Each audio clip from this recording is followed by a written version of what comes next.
So welcome to this video. My name is Alex. Now this video is about Jordan Peterson and the Antichrist.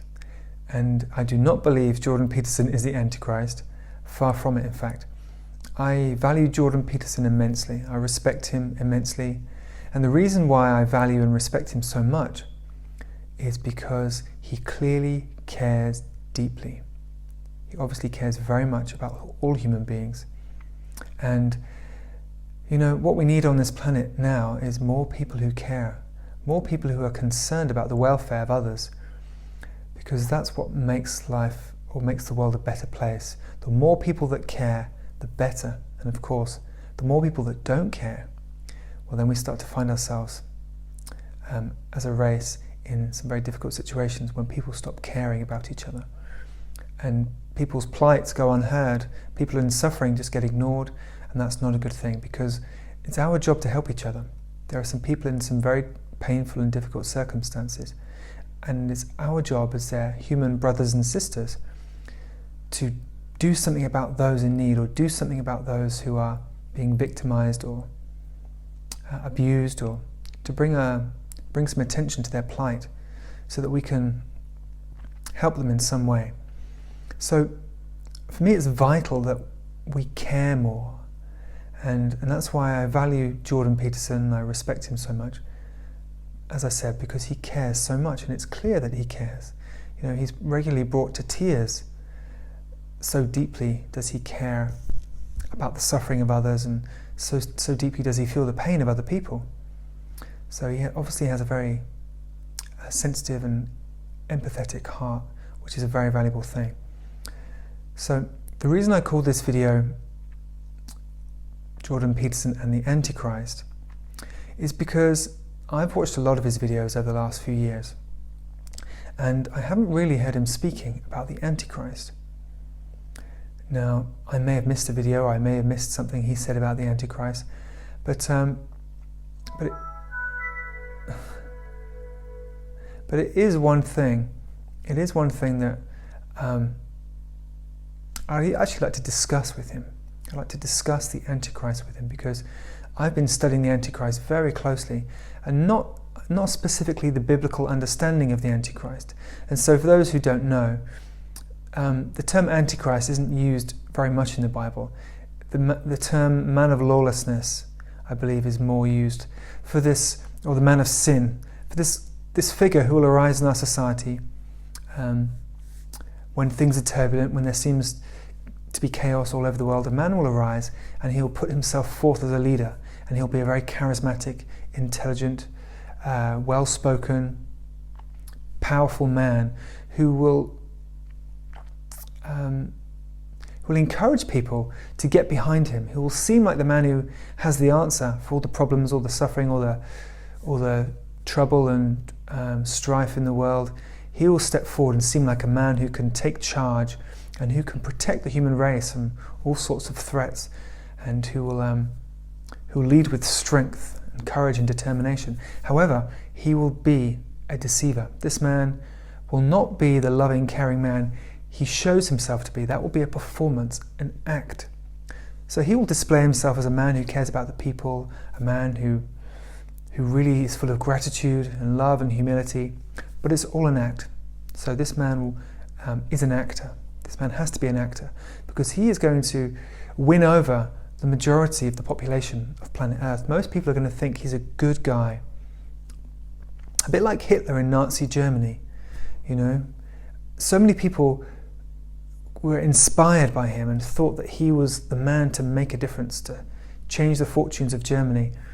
And he was charismatic, and he said the right things. He was a speaker, he knew what to say, and of course he deceived millions of people. Exactly the same case with the Antichrist, with the man of lawlessness, who I know is already arising in America. So he's an American, he's a very famous actor.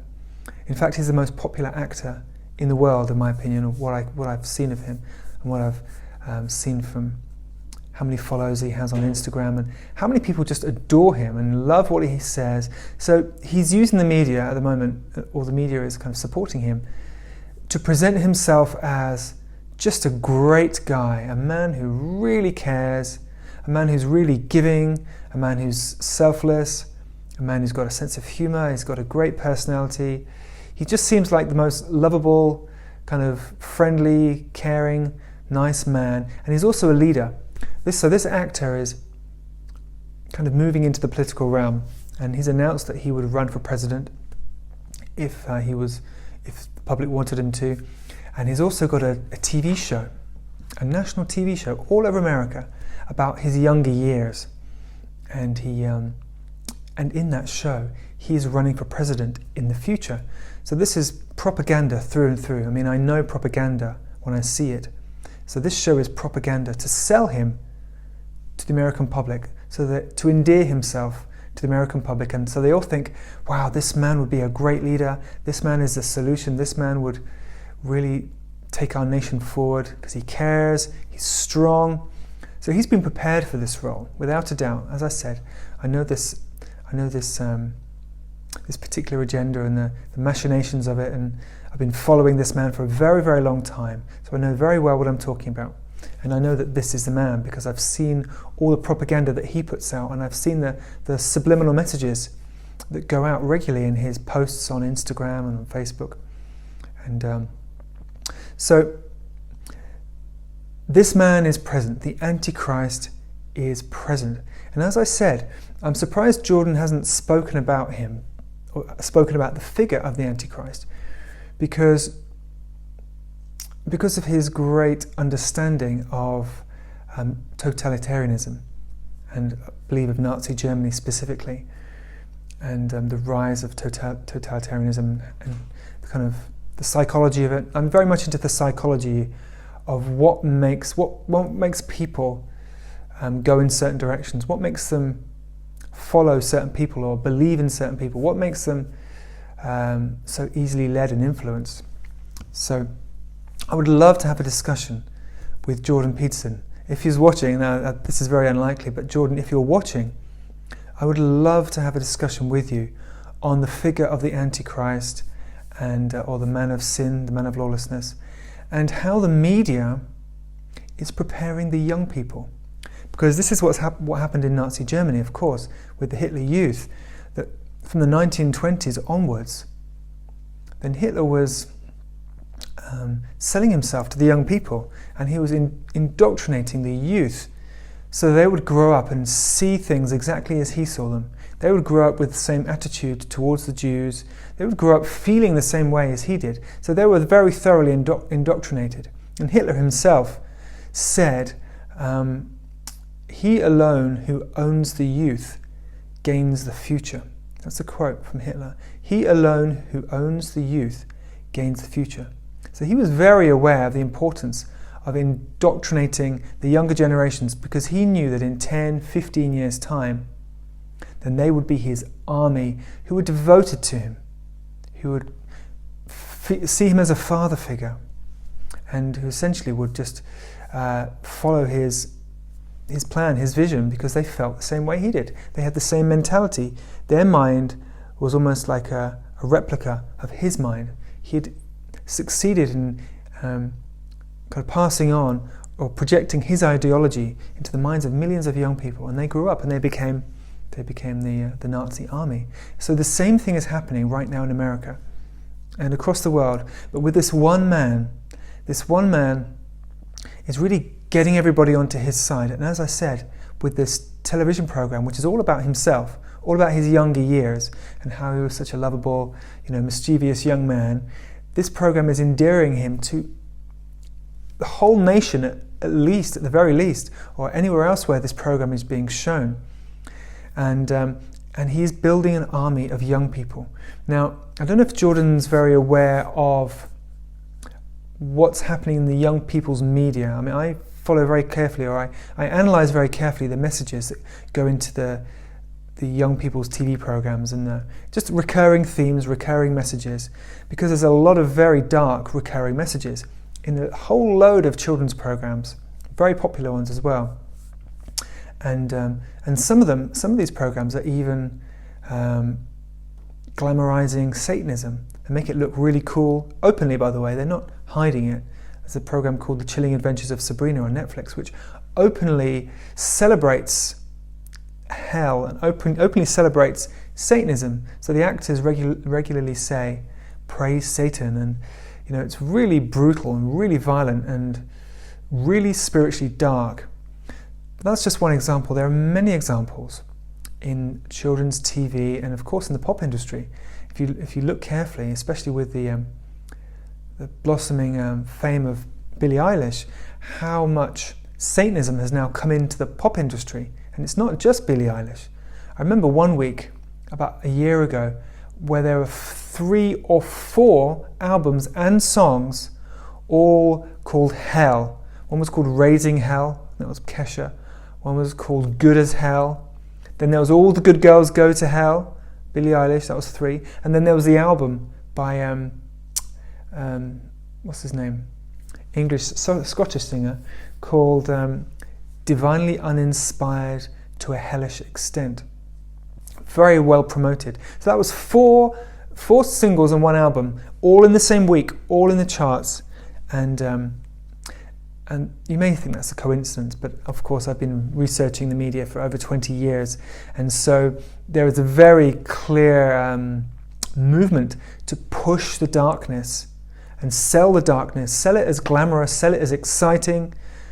So the idea of Satanism, of demons and devils, is being sold to young people as really exciting, almost like it's like what they're destined for. It's being sold to them as if it's their destiny, as if that's what their future is, what future holds for them. What their future holds is, it's like Christianity is being painted as something which should not appeal to young people. It's being painted in the media, and of course a lot of the media is left-wing, so Christianity is being painted in the media as something really unpleasant, really dull, boring, really full of kind of self-righteous people who judge everyone else, and in a very critical light Christians are being portrayed to young people across the board.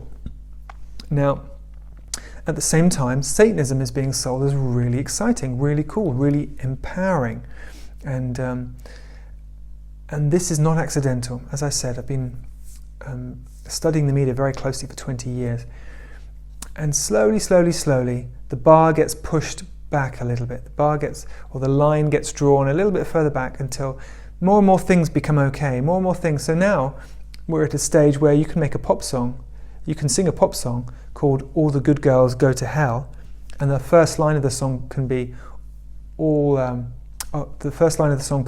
My Lucifer is Lonely, and you can promote Satan, you can sing about selling your soul, as many pop stars do now, especially in the more American pop stars. But it's cool. Satanism is now part of pop culture. And if you think I'm exaggerating, just look at the video that I put in the description. I think it's called The Sinister Messages Reaching All Children, and it's full of evidence showing how Satanism is being sold to the young people via pop industry, TV programs, films, video games, books, magazines, you name it. Anything, any arm of the media that reaches into children's minds, that presents information to the young people, is selling Satanism. And some of it in very subtle ways, some of it in not at all subtle ways, like The Chilling Adventures of Sabrina. So I don't know how much Jordan Peterson analyzes the media, and because he's a psychologist, and I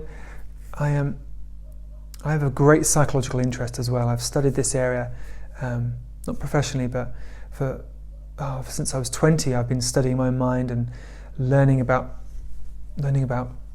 how the human mind operates when it's functional, when it's dysfunctional, and language, and how we really build our reality.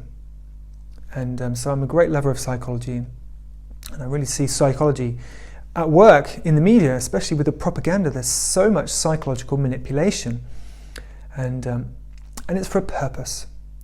So I'll bring this back to my original point, which is this Antichrist agenda is very real, and if you're not sure, then watch the video. There's another video in the description called, I think it's called You Must Open Your Eyes to This, and it's an interview I did with a man called Andrew Fisher about a year ago, and I went really in depth explaining every little facet, every little detail of the Antichrist agenda, how it's playing out in the media. So I don't focus on the biblical information about the Antichrist or the man of sin. I focus on how it's unfolding in the media and the psychology of how it's working on the young people and what it's trying to get, how it's trying to get young people to think, how it's trying to shepherd their minds into a certain place so they're ready for this new leader, this man who steps forward and seems powerful and seems like he's going to make a difference and seems like he genuinely cares, and a man who's really going to sweep great change, sweep away the old and initiate great change in the world, and he's really going to be worshipped. Now, I would like to discuss this with Jordan Peterson.